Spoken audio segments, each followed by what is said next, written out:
Hi, everybody. Hello, I'm Ryan. I'm Bethany. And we are Ryan and Bethany Board Game Reviews. And today we will be previewing Way Too Many Cats. Way too many cats. Way too many cats. An absurd amount of cats. Absurd. This is designed by Carla Kopp, and it is published by Weird Giraffe Games. In this game, you are essentially drafting these various tokens and these various cat tiles, these cat cards. The more cats you get, the less tokens, and the more tokens you get, the less cats. So it's kind of a balance of what do you need at what particular time. All right, so when you're drafting these, the cats are going to go into your shelter. And then you have kittens. The kittens are going to go, they're marked with some of the tiles, they're going to go off to a separate board. However, you can also kind of use them to go onto the shelter as well. On the kitten board, what you're trying to do is you're trying to get either rows or columns of cats. But not both. That's right. If you get too many of a certain kind of cat, or whatever the case is, you're going to get negative points. You want to be careful about how you place those. Over on the shelter side of the board, there's 4 different main kinds of cats, and you are trying to arrange them in such a way that they can score the maximum amount of points. There's 4 kinds of cats, they all have a different style of scoring. Some want to be just by themselves and have just score just by existing. Others want to be next to certain other kinds of cats, or be around by a variety of cats. Others want to be in certain spots of the board. So you have to kind of keep an eye on all different kinds of scoring and maximize your points by filling that out in the right way. And that is also the game and trigger. Once one person fills up your entire board, that is going to trigger the end of the game. So a cute little tidbit about this game is that all the starter cats that you can, that all the players can start with are the word cat in different languages. That's the name of the cat. So that's a cute little tidbit right there. Like, I got my first starting cat and I was looking at it and I was like, oh, cool, it's whatever its name is, whatever.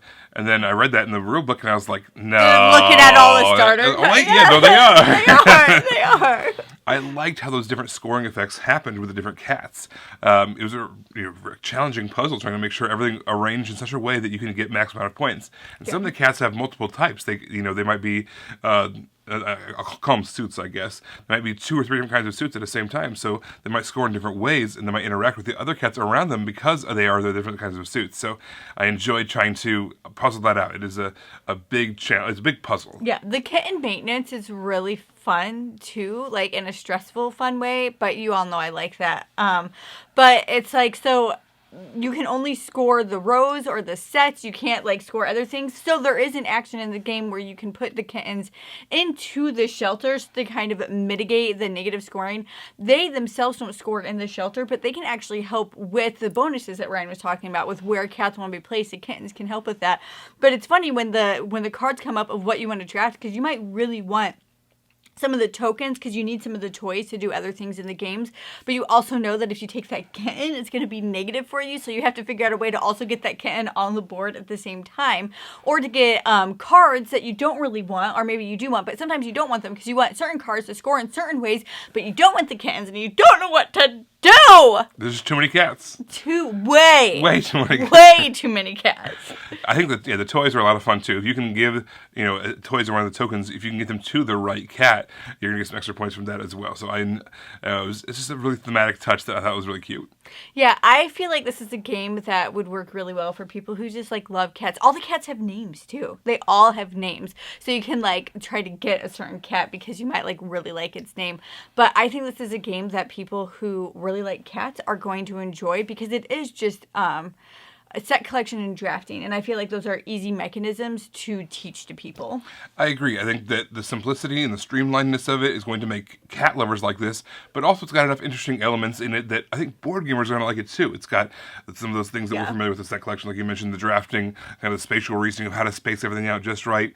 It's got a little bit of that thinkiness that's going to up the level of the challenge that people like in those board games, while also still being simple enough to be able to teach to anyone.